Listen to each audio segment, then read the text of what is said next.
2 দিন বিরতির পর কিছুক্ষণের মধ্যে বসছে জাতীয় সংসদের অধিবেশন।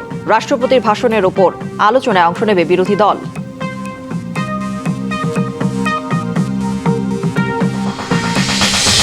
কাল থেকে শুরু সরকারের খাল খনন কর্মসূচি। দিনাজপুরের কাহারোলে কার্যক্রমের উদ্বোধন করবেন প্রধানমন্ত্রী তারেক রহমান।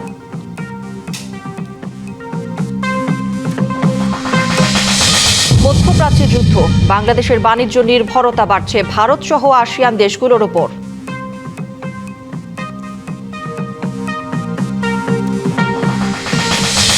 মধ্যপ্রাচ্য ও এশিয়ার বিভিন্ন দেশ থেকে জ্বালানিবাহী জাহাজ ফিরছে চট্টগ্রাম বন্দরে।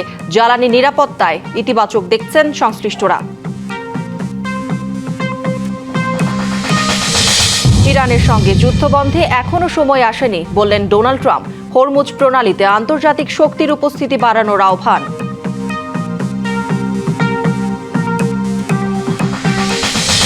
এবং ওয়ানডে সিরিজ নির্ধারণী ম্যাচে আজ লড়বে বাংলাদেশ ও পাকিস্তান। মিরপুরে খেলা শুরু দুপুর 2:15টায়। 2 দিনের বিরতি দিয়ে আবার বসছে ত্রয়োদশ জাতীয় সংসদের প্রথম অধিবেশন। সকাল 11টায় অধিবেশন শুরু হবে স্পিকার হাফিজ উদ্দিন আহমদের সভাপতিত্বে। সংসদ নেতা প্রধানমন্ত্রী তারেক রহমানের নেতৃত্বে বৃহস্পতিবার শুরু হয় নতুন সংসদের অধিবেশন। আওয়ামী লীগের আমলে নির্বাচিত রাষ্ট্রপতি মোহাম্মদ শাহাবুদ্দিনের ভাষণ বর্জন করে ওয়াকআউট করে বিরোধী দল জামাত ইসলামী ও তাদের জোটসঙ্গীরা। আজ সেই ভাষণের ওপর যে ধন্যবাদ প্রস্তাব আনা হবে তার উপর সাধারণ আলোচনায় অংশ নেবে জামায়াত। প্রথম দিনেই বিরোধী দল থেকে 5 জন সদস্য বক্তব্য রাখবেন বলে জানা গেছে। এদিকে শনিবার ত্রয়োদশ জাতীয় সংসদের কার্য উপদেষ্টা কমিটির প্রথম বৈঠকে রাষ্ট্রপতির ভাষণের ওপর মোট 50 ঘণ্টা আলোচনার সিদ্ধান্ত গৃহীত হয়। 2 দিনের বিরতি দিয়ে আবার বসছে ত্রয়োদশ জাতীয় সংসদের প্রথম অধিবেশন। বিস্তারিত জানাতে সরাসরি যুক্ত হচ্ছেন সহকর্মী আঞ্জাম খালেক। স্বরাষ্ট্রমন্ত্রী তো কিছুক্ষণ আগে জানিয়েছেন যে সংবিধান অনুযায়ী সংস্কার পরিষদের কোনো অস্তিত্ব নেই। এ বিষয়ে উনি আর কি ব্যাখ্যা দিলেন বিস্তারিত জানতে চাই। জি কৌরি, আপনি জানেন যে আজ বেলা 11টায় অর্থাৎ এই মুহূর্তে জাতীয় সংসদ অধিবেশন শুরু হওয়ার কথা। আমরা যতদূর জানতে পেরেছি যে ঠিক 11টায় কিন্তু জাতীয় সংসদ অধিবেশন শুরু হবে।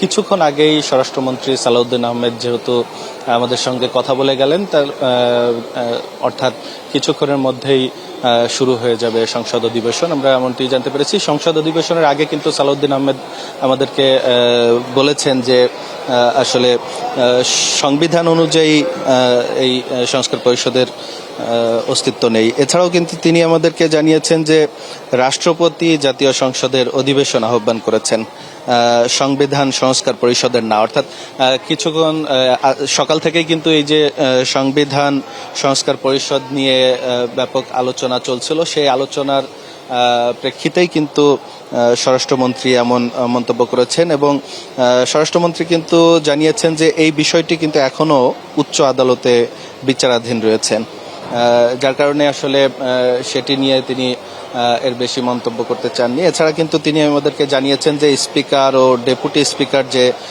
বিএনপি থেকে পদত্যাগ করেছেন, সেটির বিষয়ে তিনি জানিয়েছেন যে যাতে সংসদে নিরপেক্ষতা বজায় থাকে সেই লক্ষ্যেই কিন্তু স্পিকার এবং ডেপুটি স্পিকার পদত্যাগ করেছেন। তিনি কিন্তু আরও জানিয়েছেন যে এই যে সংসদ অধিবেশনের পর আসলে সংসদে যে আলোচনা হবে সেই বিষয়টি নিয়ে তিনি বেরিয়ে এসে আমাদেরকে ব্রিফ করবেন। আপনাকে জানিয়ে রাখি যে গত বৃহস্পতিবার কিন্তু নতুন সংসদের যাত্রা শুরু হয়েছিল এবং সেই দিন রাষ্ট্রপতির ভাষণের পর 2 দিন বন্ধ ছিল, অর্থাৎ রোববার আজ পর্যন্ত সংসদ মুলতবি ঘোষণা করেছিলেন স্পিকার মেজর হাফিজ উদ্দিন আহমেদ। আরেকটি বিষয় জানিয়ে রাখি যে আজ কিন্তু জাতীয় সংসদে যে বিষয়গুলো নিয়ে আলোচনার কথা রয়েছে সেটি হচ্ছে প্রশ্ন এবং জিজ্ঞাসা উত্তর পর্ব রয়েছে। মন্ত্রিপরিষদ বিভাগ, বিজ্ঞান ও প্রযুক্তি মন্ত্রণালয় সহ বেশ কয়েকটি মন্ত্রণালয়ের যেই প্রশ্ন এবং জিজ্ঞাসা উত্তর পর্ব রয়েছে সেগুলো কিন্তু নিয়ে আলোচনা হবে। এছাড়া জরুরি জনগুরুত্ব সম্পন্ন বিষয়ও কিন্তু মনোযোগ আকর্ষণের আওতায় নোটিশ সংগ্রহ কিন্তু নিষ্পত্তি হবে। এছাড়া রাষ্ট্রপতির ভাষণ সম্পর্কে ধন্যবাদ প্রস্তাব এবং রাষ্ট্রপতির ভাষণ সম্পর্কে আনিত ধন্যবাদ প্রস্তাবের উপরেও কিন্তু আলোচনা হবে। এর আগে কিন্তু সংসদে দর্শক, এই মুহূর্তে বিরোধী দলীয় নেতা কথা বলছেন, আমরা সরাসরি চলে যাচ্ছি তার বক্তব্যে। করা যাবে না, আপনাকে সময় দেবো, 1 ঘন্টা অপেক্ষা করুন এই প্রশ্নোত্তর কালের পরে। সংসদে সবকিছুর জন্য অনেক ধন্যবাদ মাননীয় স্পিকার, অনেক ধন্যবাদ। বিরোধী দলের নেতা S Sultan Mahmud Babu, please.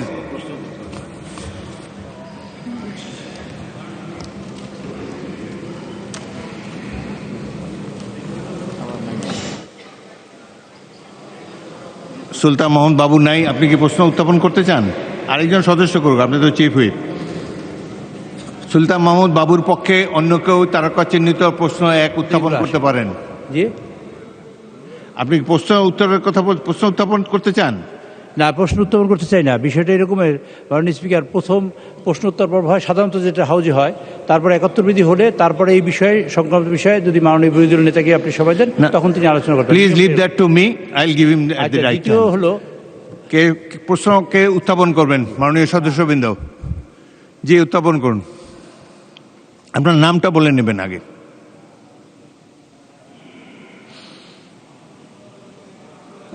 বলছে হ্যাঁ মাননীয় স্পিকার আপনাকে বলছে হ্যাঁ মাননীয় স্পিকার আপনাকে ধন্যবাদ। আমি আলমগীর মোহাম্মদ মাহফুজুল্লাহ ফরিদ, 295 কক্সবাজার 2। আমি জনাব এই সুলতান মাহমুদ বাবুর পক্ষে 139 জামালপুর 2 এর পক্ষে গৃহায়ন ও গণপূর্তমন্ত্রী মহোদয় অনুগ্রহ করিয়া বলিবেন কি, ইসলামপুর উপজেলায় সরকারি আবাসন সুবিধা সম্প্রসারণ ও নিম্ন আয়ের মানুষের জন্য সাশ্রয়ী বাসস্থান নির্মাণ প্রকল্প গ্রহণের কোনো পরিকল্পনা আছে কিনা, থাকিলে তাহা কি? সংবিধান অনুযায়ী সংস্কার পরিষদের কোনো অস্তিত্ব নেই বলে জানিয়েছেন স্বরাষ্ট্রমন্ত্রী সালাউদ্দিন আহমেদ। স্পিকার হাফিজ উদ্দিন আহমদের সভাপতিত্বে 2 দিনের বিরতি দিয়ে আবার বসেছে ত্রয়োদশ জাতীয় সংসদের প্রথম অধিবেশন। রাষ্ট্রপতি অধিবেশন আহ্বান করেছেন জাতীয় সংসদের, সংস্কার পরিষদের কোনো অধিবেশন তো আহ্বান করেন নাই। আমরা জাতীয় সংসদের অধিবেশন এখন অংশগ্রহণ করছি সাংবিধানিকভাবে। এখন জুলাই জাতীয় সনদ উইদিন ব্র্যাকেট সংবিধান সংস্কার পরিষদ, সেটার সদস্য হিসেবে কেউ কেউ শপথ নিয়েছেন। এটা সাংবিধানিকভাবে বৈধতা চ্যালেঞ্জ হয়েছে, মনে হয় জুডিশিয়ারিতে আছে, রুল জারি হয়েছে। কাল থেকে দেশ জুড়ে শুরু হচ্ছে বিএনপি সরকারের খাল খনন কর্মসূচি। দিনাজপুরের কাহারোলে একটি খাল পুনঃখননের মধ্য দিয়ে এই কর্মসূচির উদ্বোধন করবেন প্রধানমন্ত্রী তারেক রহমান। এর ফলে প্রায় 12.5 কিলোমিটার খাল খননের মধ্য দিয়ে এই এলাকার 1200 হেক্টর জমি সেচের আওতায় আসবে। পাশাপাশি প্রায় 40 বর্গ কিলোমিটার এলাকায় জলাবদ্ধতাও দূর হবে। এতে হাসি ফুটছে কৃষক ও স্থানীয়দের মাঝে। নির্বাচনের আগে দেওয়া প্রতিশ্রুতি বাস্তবায়নে আগামী 5 বছরে দেশজুড়ে 20,000 কিলোমিটার নদী, নালা, খাল ও জলাধার খনন ও পুনঃখনন কর্মসূচি হাতে নিয়েছে সরকার। প্রথম পর্যায়ে 54 জেলায় এই কর্মসূচি শুরু হবে। এরই ধারাবাহিকতায় প্রধানমন্ত্রী তারেক রহমান 16 মার্চ দিনাজপুরের কাহালুরের বলরামপুর গ্রামের শাহপাড়া খালটি পুনঃখনন কাজের উদ্বোধন করবেন। কাহালুরের প্রায় 12.5 কিলোমিটার এই খাল পুনর্খননের মধ্য দিয়ে এলাকার 1200 হেক্টর জমির সেচের আওতায় আসবে। দূর হবে প্রায় 40 বর্গ কিলোমিটার এলাকার জলাবদ্ধতা। আমরা এই খালটা খননের মধ্য দিয়ে জলাবদ্ধতা দূর হবে। খালের পানি যখন খেতে যাবে, সেচ প্রক্রিয়ার মধ্য দিয়ে সেখানে উৎপাদন বৃদ্ধি পাবে। পানি উন্নয়ন বোর্ডের কর্মকর্তারা বলছেন, শুষ্ক মৌসুমে বর্ষার পানি পেতে এই খালের মুখে স্থাপন করা হবে রেগুলেটর। সারা বছর শুকনো মৌসুমের জন্য ওই পানিটা ব্যবহার করতে পারি।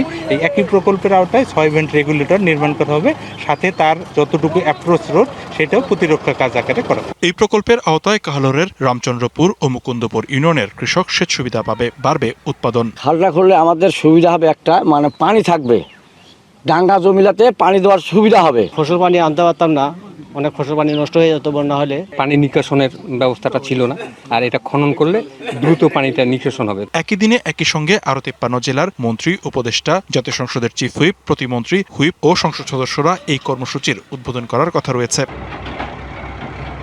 DBC news desk. ছাত্রদলের কেন্দ্রীয় কমিটির নতুন নেতৃত্ব নির্বাচনকে ঘিরে জোর তৎপরতা শুরু হয়েছে। নেতৃত্বের দৌড়ে এগিয়ে থাকা প্রার্থীরা যোগাযোগ বাড়িয়েছেন কেন্দ্রীয় নেতাদের সঙ্গে, সম্পর্ক জোরদার করছেন সারা দেশের কাউন্সিলরদের সঙ্গেও। সভাপতি ও সাধারণ সম্পাদক শীর্ষ দুই গুরুত্বপূর্ণ পদকে ঘিরে সংগঠনটির ভেতরেও চলছে নানা সমীকরণ। সবকিছু ঠিকঠাক থাকলে ঈদের পরেই ঘোষণা হতে পারে নতুন কমিটি।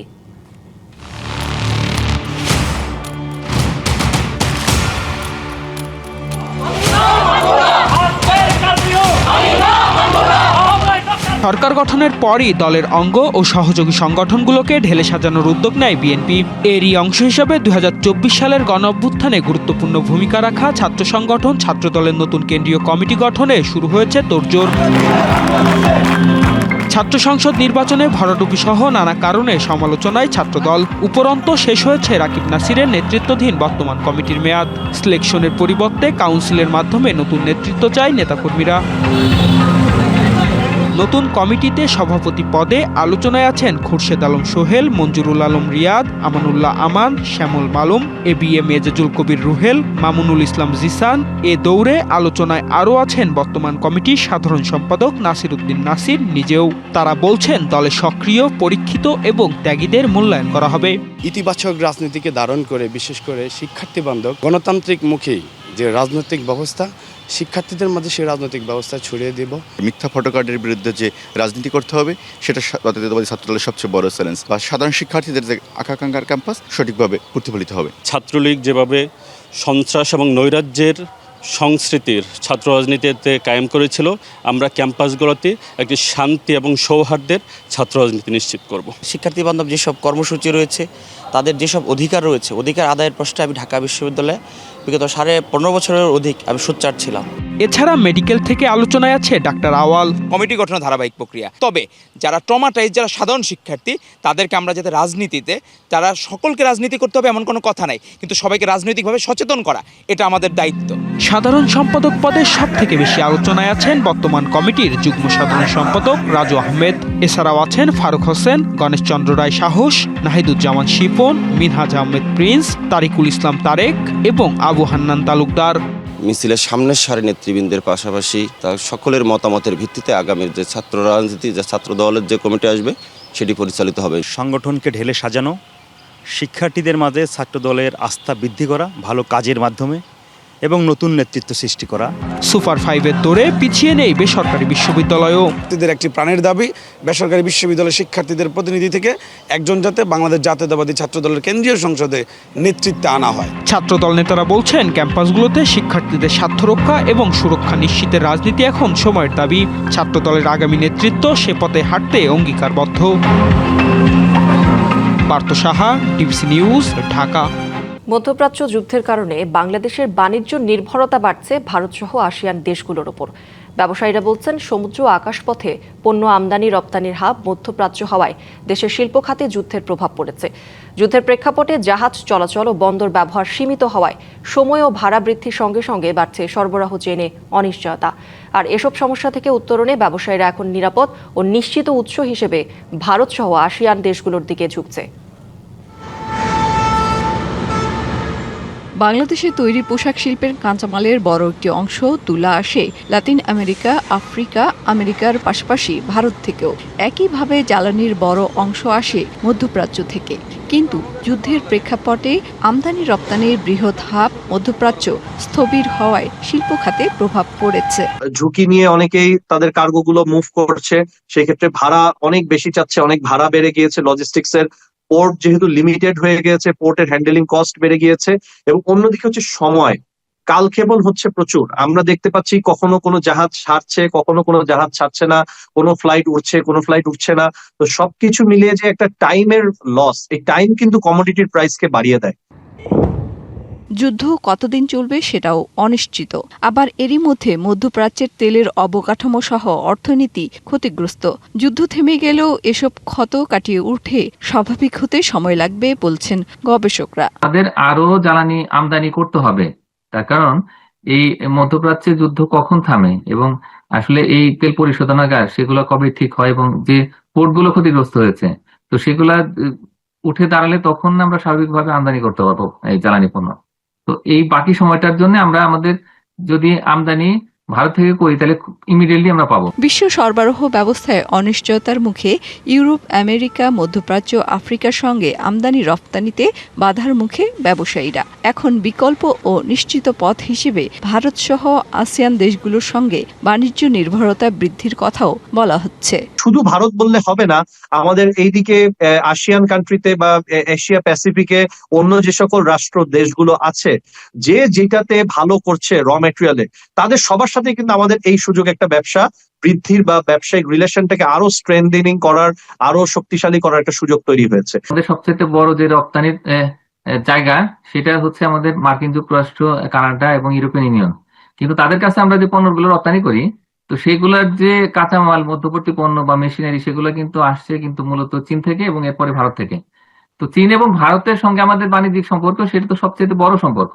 তো সেটা তো আমাদের অক্ষুণ্ণ রাখতে হবে এবং সামনের দিনগুলো তো আরো বাড়াতে হবে। তার কারণে আমরা দেখতে পাচ্ছি যে অন্য জায়গাগুলো ভোলাটাইল হয়ে যাচ্ছে। এরই মধ্যে বাংলাদেশের কৃষি খাতে সংকট কাটাতে ভারত থেকে ডিজেল আমদানি বাড়ানো হচ্ছে। গবেষকরা বলছেন, ভারত ও চীন বাংলাদেশের কাঁচামালের বড় উৎস। যুদ্ধের অনিশ্চিত পরিস্থিতিতে দেশগুলোর সঙ্গে বাণিজ্য নির্ভরতা আরও বাড়বে। মেহের মনি, ডিবিসি নিউজ, ঢাকা। জ্বালানি চাহিদা মেটাতে মধ্যপ্রাচ্য, সিঙ্গাপুর, মালয়েশিয়া সহ বিভিন্ন দেশ থেকে রেকর্ড সংখ্যক জ্বালানিবাহী জাহাজ ভিড়ছে চট্টগ্রাম বন্দরে। এ পর্যন্ত 23টি বড় জাহাজে এলএনজি, এলপিজি, অপরিশোধিত তেল নিয়ে দেশে ফিরেছে বা পথে রয়েছে। চট্টগ্রাম বন্দরে নিয়মিত জাহাজ আসা দেশের জ্বালানি নিরাপত্তার জন্য ইতিবাচক হিসেবে দেখছেন সংশ্লিষ্টরা। চট্টগ্রাম বন্দরে আসা 23টি জাহাজের মধ্যে 11টির জ্বালানি এরই মধ্যে খালাস হয়েছে। কার্যক্রম চলমান রয়েছে 60টির। চট্টগ্রাম বন্দরের জলসীমায় 2টি জাহাজ রবি ও মঙ্গলবার, আরও একটি জাহাজ এবং বেশ কয়েকটি চলতি সপ্তাহে পৌঁছানোর কথা রয়েছে। এসব জাহাজে ডিজেল সহ অন্যান্য জ্বালানি রয়েছে। কাতার থেকে আসছে এলএনজি আর সিঙ্গাপুর ও মালয়েশিয়া থেকে আসছে গ্যাস অয়েল। এলএনজি ও এলপিজির মতো জ্বালানি সাশ্রয়ী গ্যাসের আমদানি বৃদ্ধি পাওয়ায় আবাসিক ও বাণিজ্যিক খাতে গ্যাসের সংকট অনেকটা লাঘব হতে পারে।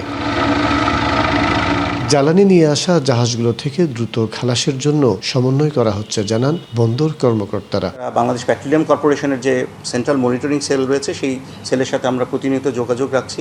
তাদের অনুরোধে যদি প্রয়োজন হয় আমরা প্রাধিকারের ভিত্তিতে বার্তিং দেওয়ার চেষ্টা করছি। নিরবচ্ছিন্ন জ্বালানি সরবরাহ ব্যবস্থা দেশের বিদ্যুৎ উৎপাদন ও শিল্প কারখানা সচল রাখতে গুরুত্বপূর্ণ ভূমিকা রাখবে বলে মনে করছেন বিশেষজ্ঞরা। 25% কমাই দিয়েছিল আর কি সরবরাহ ভোক্তা পর্যায়ে, এখন সেটা আজকে থেকে 15% নামিয়ে এসছে। সুতরাং এটা একটা পজিটিভ ইম্প্যাক্ট দেবে। পথে থাকা 3টি জ্বালানিবাহী জাহাজ বন্দরে পৌঁছানোর সাথে সাথে সংকট নিরসনে দ্রুত খালাসের তাগিদ সবার। মাসুদুল হক, ডিবিসি নিউজ, চট্টগ্রাম। ধীরে ধীরে কিছুটা কাটছে তেল সংকট। তেলের পাম্পগুলোতে এখনও গাড়ির লাইন থাকলেও কয়েকদিন আগের তুলনায় কম। এ বিষয়ে আরও জানাতে শাহবাগ থেকে যুক্ত হচ্ছেন সহকর্মী হাসিব পান্থ। হাসিব, আজ থেকে তো রেশনিং পদ্ধতি প্রত্যাহার করেছে সরকার। তেলের পাম্পের চিত্র কেমন দেখছেন এবং তারা পর্যাপ্ত তেল পাচ্ছেন কিনা সব মিলিয়ে জানতে চাই। করি যেমনটি বললেন যে তেলের পাম্পের আসলে কিন্তু বিগত বেশ কয়েকদিন আমরা দেখানোর চেষ্টা করছিলাম যে বিশেষ করে দীর্ঘ লাইন, তবে রেশনিং পদ্ধতি প্রত্যাহার হয়েছে এবং তেলের পাম্পের যে চিত্রের কথা যদি বলি, রেশনিং পদ্ধতি প্রত্যাহার হলে যে মালিক যারা রয়েছেন কিংবা যারা পাম্পের কর্তৃপক্ষ রয়েছেন তারা জানাচ্ছেন বিষয়টি যে রেশনিং পদ্ধতি প্রত্যাহার হয়েছে সেটি গণপরিবহনের জন্য, তবে ঢাকার অভ্যন্তরে যে সকল পরিবহনগুলো রয়েছে সেই বিষয়ে কোনো নির্দেশনা পাননি, বিধায় কিন্তু তারা পূর্বের রীতি অনুযায়ী কিন্তু আসলে তেল দিচ্ছেন। আমি যদি একটু দেখাই ঠিক আমার পেছনের চিত্রগুলো, যে এখন পর্যন্ত বিগত সময় আমরা যেমন দেখেছি ঘন্টার পর ঘন্টা আসলে অপেক্ষা করে যে তেল নেওয়ার একটা পালা হয়েছিল, যে সব কিছু মিলিয়ে, তবে এখন বিশেষ করে গতকালকে রাত থেকে এবং আজকেও কিন্তু সব কিছু মিলে অনেকটা সংকট কমছে এবং তেলের পরিমাণ কিন্তু পূর্বের তুলনায় কিন্তু তারা দিচ্ছে। বিশেষ করে যারা মোটরসাইকেলে রাইড শেয়ার করে তাদের ক্ষেত্রে অকটেন কিংবা পেট্রোল নিলে 5 লিটার, প্রাইভেট কারের ক্ষেত্রে 10 লিটার, এছাড়া মাইক্রোবাস বা এসভিপি যেগুলো রয়েছেন সেগুলোর ক্ষেত্রে 20 থেকে 25 লিটার। সব কিছু মিলে যদি বলতে হয় যে দীর্ঘ লাইন রয়েছে, তবে ভোগান্তির যে বিষয়টি আধা ঘন্টা 1 ঘন্টা অপেক্ষা করে কিন্তু তারা এই তেলগুলো নিতে আসছেন। তবে রেশনিং পদ্ধতি প্রত্যাহারের যে বিষয়টি রয়েছে সেই বিষয়টি কিন্তু মালিক কর্তৃপক্ষ ছাড়া আমরা সকাল থেকে বেশ কয়েকটি পাম্পে গিয়েছি এবং কথা বলার চেষ্টা করেছি। অনেকেই তারা জানাচ্ছিলেন যে আসলে রেশনিং পদ্ধতি প্রত্যাহার হলেও সে বিষয়ে কোনো ঢাকাস্থ যে সকল পাম্পগুলো রয়েছে নির্দেশনা কিংবা সেরকম কোনো কিন্তু আসলে তারা নিয়ম অনুযায়ী পাননি, যে কারণেই কিন্তু তারা আসলে পূর্বের রীতি অনুযায়ী অর্থাৎ এর আগে যেভাবে সরকার থেকে প্রজ্ঞাপন করা হয়েছিল সেই প্রজ্ঞাপন অনুযায়ী কিন্তু তারা আসলে তেল দিয়ে যাচ্ছে। এছাড়া এদিকে তারা বলছেন যে রেশনিং পদ্ধতি প্রত্যাহার শুধুমাত্র গণপরিবহনের জন্য, অর্থাৎ গণপরিবহনের বাইরে ঢাকার মতো যে সকল পাম্পগুলো রয়েছে এই দূরপাল্লার বাসগুলোর বাদে এই ছোট ছোট পরিবহন যেগুলো রয়েছে, ছোট ছোট যানবাহন যেগুলো রয়েছে এদের ক্ষেত্রে কিন্তু আসলে তারা কি করবে বা কি নির্দেশনা করবে সেই বিষয়টি কিন্তু আসলে স্পষ্টভাবে তারা নির্দেশনা পাননি, বিধায় রেশনিং পদ্ধতির যেই প্রত্যাহারের যে বিষয়টি রয়েছে সেই বিষয়টি কিন্তু তারা ওইভাবে নিয়ম মানছেন না। এছাড়া যদি বলি দীর্ঘ লাইনের কথা, আমরা বর্তমানে রয়েছি শাহবাগের নিকটস্থ যেই তেলের পাম্পটি রয়েছে সেই পাম্পে, যেখানে আমরা দেখছিলাম যে আসলে 2-3 দিন আগেও যেখানে 2-3 দিন আগেও যেখানে এখান থেকে বিশেষ করে বাংলা মোটর কিংবা আরও ওই পাশে যে দীর্ঘ লাইন ছিল সেটি কিছুটা কমতে শুরু করেছে এবং তেলের পর্যাপ্ততা বিষয়ে আমরা কথা বলার চেষ্টা করেছি। তারা জানিয়েছেন যে সংকটটি কিছুটা ধীরে ধীরে কমছে এবং সব কিছু মিলে করে জানাচ্ছিলাম শাহবাগ থেকে যেখানে পাম্পের রেশনিং পদ্ধতির যেই বিষয়টি সেই বিষয়টি কিন্তু স্পষ্টভাবে কোনো পাম্পের যারা মালিক বা কর্তৃপক্ষ রয়েছে তারা স্পষ্ট কিন্তু কোনো বার্তা এখানে দিতে পারছে না। জানাচ্ছিলাম কৌরি শাহবাগ থেকে। হাসিব, ধন্যবাদ আপনাকে। পবিত্র ঈদ উল ফিতরের এখনো প্রায় 1 সপ্তাহ বাকি, তবে এরই মধ্যে রাজধানী ছাড়ছেন অনেকে। ঘরমুখ মানুষের ঢল নেমেছে রাজধানীর কমলাপুর রেলওয়ে স্টেশনে।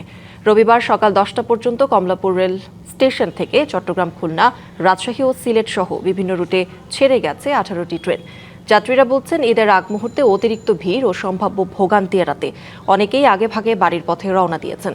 নির্ধারিত সময়ে ট্রেন ছাড়ায় স্বস্তি জানান অনেক যাত্রী। দেশের বিভিন্ন রুটে আজ কমলাপুর স্টেশন থেকে 54টি ট্রেন ছেড়ে যাওয়ার কথা রয়েছে।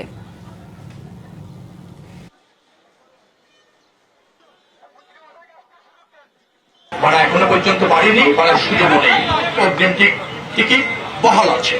অর্থাৎ সড়ক ব্যবস্থাপনার জন্য পর্যাপ্ত প্রস্তুতি নেওয়া হয়েছে যাতে কোনো যানজটের তৈরি না হয়, তার পর্যাপ্ত ব্যবস্থা, নিয়ন্ত্রণ ইত্যাদি ব্যবস্থাপনা নিশ্চিত করেছি এবং সেখানে সার্বক্ষণিকভাবে কাজ চলছে।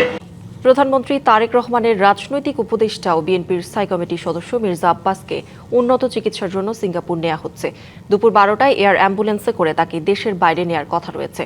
তার সহধর্মিণী ও জাতীয়তাবাদী মহিলা দলের সভানেত্রী আফরোজা আব্বাস এবং জ্যেষ্ঠ সন্তান মির্জা ইয়াসির আব্বাসও তার সঙ্গে যাবেন।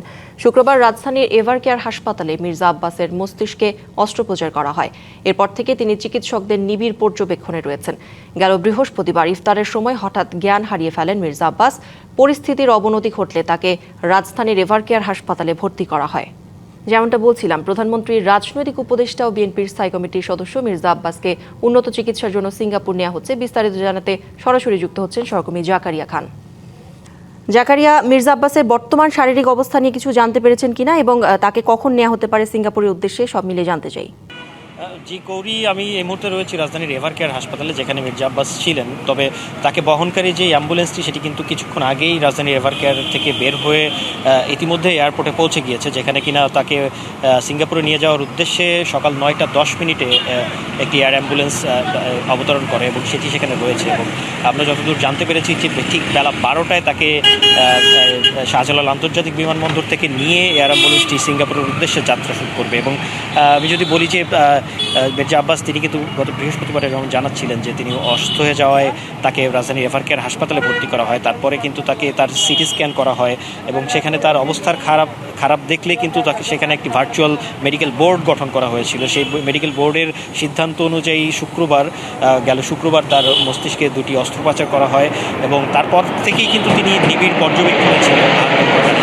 সেই নিবিড় পর্যবেক্ষণের পর তার শারীরিক অবস্থা কিছুটা উন্নতি হলেই কিন্তু আজকে তাকে সিঙ্গাপুরে আরও উন্নত চিকিৎসার জন্য নিয়ে যাওয়ার সিদ্ধান্তটি হয়েছে। এবং আপনি যেমনটি জানাচ্ছিলেন, তার সহধর্মিণী এবং তার জ্যেষ্ঠ পুত্র তার সাথে যাচ্ছেন সিঙ্গাপুরে। এবং এই আজকে কিন্তু তার এই যে অবস্থার একটু উন্নতি হয়, কিন্তু তাকে আজকে এই এয়ার ট্রাভেল করানো হচ্ছে এবং তাকে নিয়ে অলরেডি এয়ারপোর্টে পৌঁছে গিয়েছে তাকে বহনকারী অ্যাম্বুলেন্সটি, এবং সেখান থেকে এয়ার অ্যাম্বুলেন্সে তাকে সিঙ্গাপুরে নিয়ে যাওয়া হবে। এবং এর বাইরে যদি বলি যে যেহেতু সকাল 9টা 10 মিনিটেই সিঙ্গাপুরগামী যে এয়ার অ্যাম্বুলেন্স সেটি এসে পৌঁছেছে, তাই কিন্তু তার আজকে 11:30টার সময় এখান থেকে নেওয়ার কথা থাকলেই কিন্তু একটু আগেভাগেই তাকে নিয়ে যাওয়া হয়েছে শাহজালাল আন্তর্জাতিক বিমানবন্দরে। এবং সেখান থেকেই আর কি 12টার দিকে তাকে নিয়ে সিঙ্গাপুরের উদ্দেশ্যে রওনা করবে।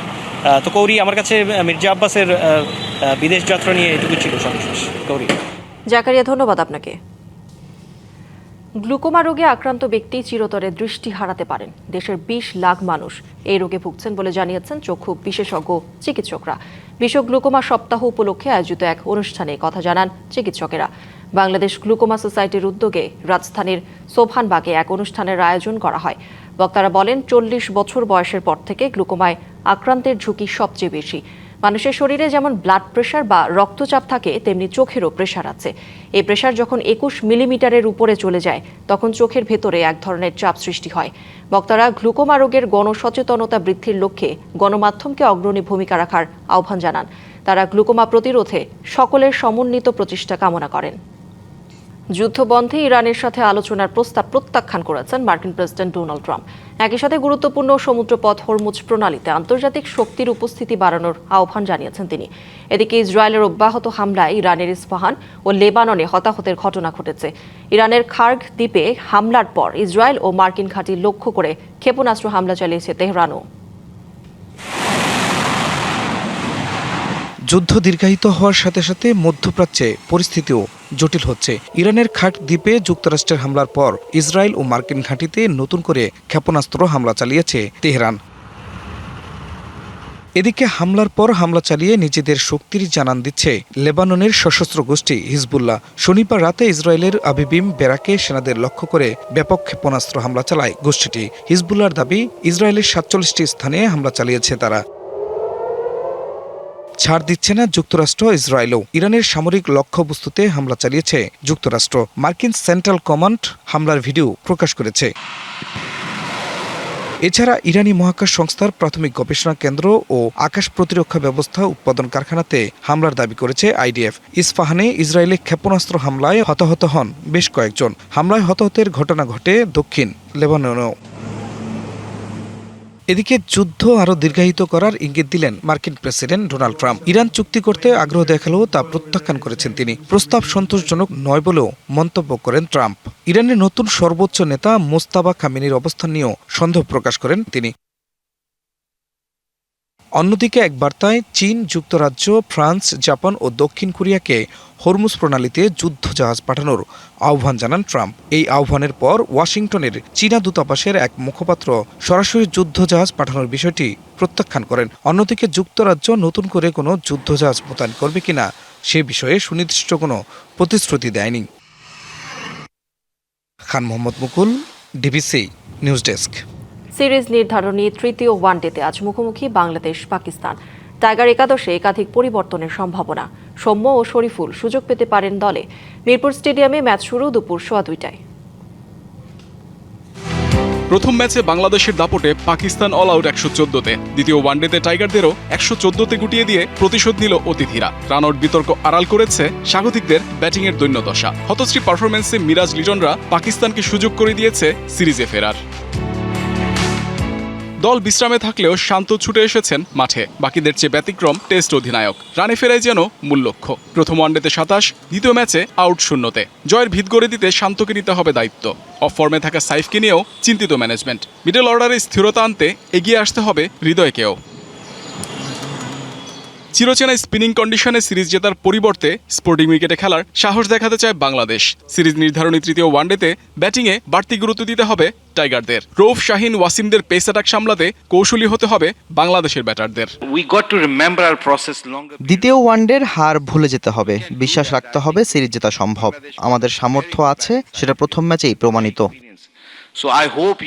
দ্বিতীয় ম্যাচে পাকিস্তানি পেস অ্যাটাকের সামনে ধসে পড়েছে বাংলাদেশের batting line up. Man in গ্রিনদের 4 পেসার মিলে নিয়েছে টাইগারদের 7 উইকেট। সিরিজ নির্ধারণী ম্যাচে অতিথিদের পেসারদের দারুণভাবে সামলাতে হবে স্বাগতিকদের। পরিস্থিতি অনুযায়ী ব্যাটিং করতে হবে লিটন মিরাজদের। ওয়ানডে হচ্ছে মিনি টেস্ট, পরিস্থিতি অনুযায়ী খেলা পরিবর্তন করতে হয়, কখনো শর্টস খেলতে হয়, আবার কখনো লম্বা জুটি করতে হয়। আমাদের দ্রুত শিখতে হবে, প্রতিপক্ষের বোলিং অনুযায়ী ব্যাটিং করতে হবে। টাইগার একাদশে একাধিক পরিবর্তনের সম্ভাবনা। অফ ফর্মে থাকা সাইফের পরিবর্তে সুযোগ পেতে পারেন সৌম্য, তাসকিনের জায়গায় দলে ঢুকতে পারেন শরীফুল। Mohammad Nazim, DBC news, Dhaka. সংবাদে এই ছিল এখনকার মতো। ডিবিসি নিউজের সংবাদগুলো পড়তে ভিজিট করুন dbcnews.tv আর ভিজিট করুন ডিবিসির ফেসবুক পেজ এবং ইউটিউব চ্যানেল ডিবিসির সঙ্গেই থাকুন।